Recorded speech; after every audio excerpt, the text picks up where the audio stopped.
Gaano ba kasarap ng ilog are? Ay makulimlim ang panahon, maganda maligong ganari. Dahil hindi po tayo ng araw.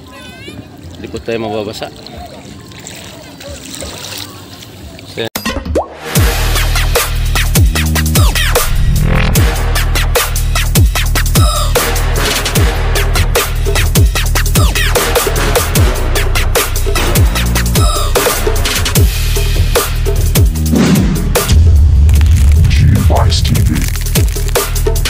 What's up mga ka-ice? Magandang hapon po sa lahat. So dahil nga di po natin ngayong araw ng Miyerkules.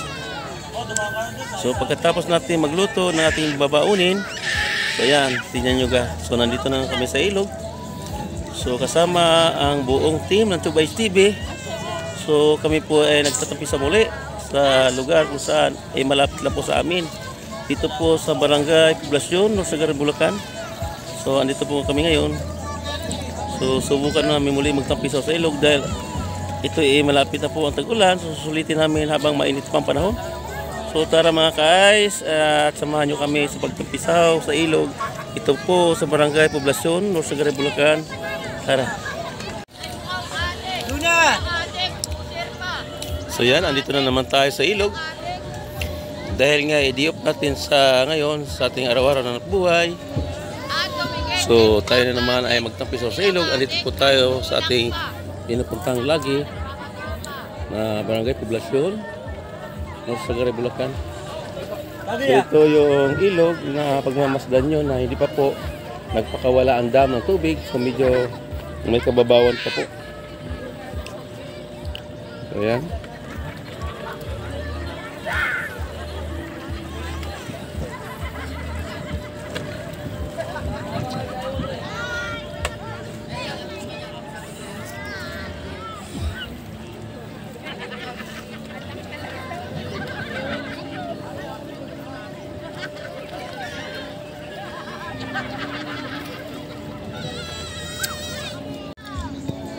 Yan ang baon namin, simpleng baon lang.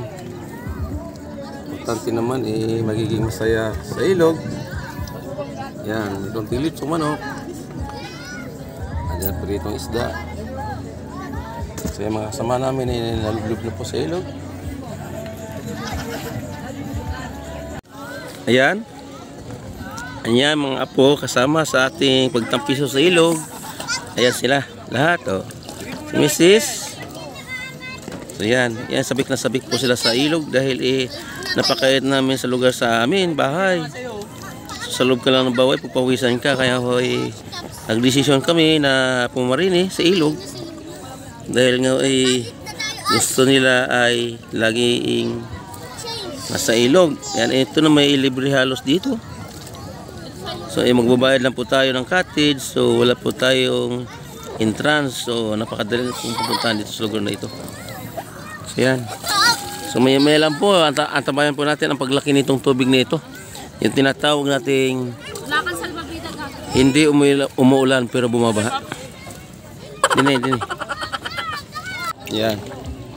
Ito nating lumusong. Gaano ba kasarap ng ilog are? Ay makulimlim ang panahon, maganda maligong ganari. Dahil hindi po tayo ng araw. Hindi po tayo mababasa. So yan, ganito kalinaw po hindi po gaano kalinawan ng tubig dahil umulan po kanina. So yan. So ganun po, malalim na po ito. Yan itong apo ko. Yan, lutang-lutang sa kanya salbabida. So yan. Yan. So yan mga cottage na binabayaran. Itaas. So yan. Yan si Mrs. Ayan, napakalinaw. Kitang-kita baga sa ilalim. Malinaw ang tubig.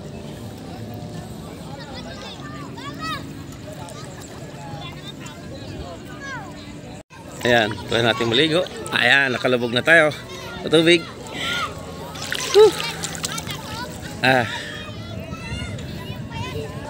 Ayan. Si Mrs. So yan, try nating lumublob sa tubig. Ayan naman ay Mm.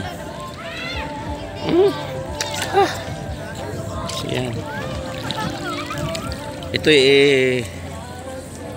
makulimlim na ang panahon dahil medyo tag-ulan na nga. So susulitin natin na pag hindi pa tuloy-tuloy ang ulan. So tayo paulit-ulit bumalik din dahil napaka banas or napaka-alinsangan sa bahay. So kaya nga po tayo laging pumarini dahil di tayo mapakali doon sa bahay dahil napaka-alinsangan ng panahon. So ayan. Tingnan nyo ga. Pangatlong balik na po natin sa lagoon na ito. Ito naman malapit na po sa amin. With 10 minutes lang po. Or narito na kami.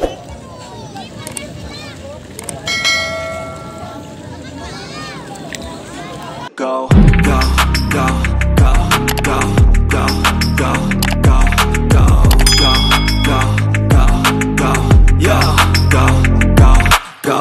Hustle hard, hustle every single day.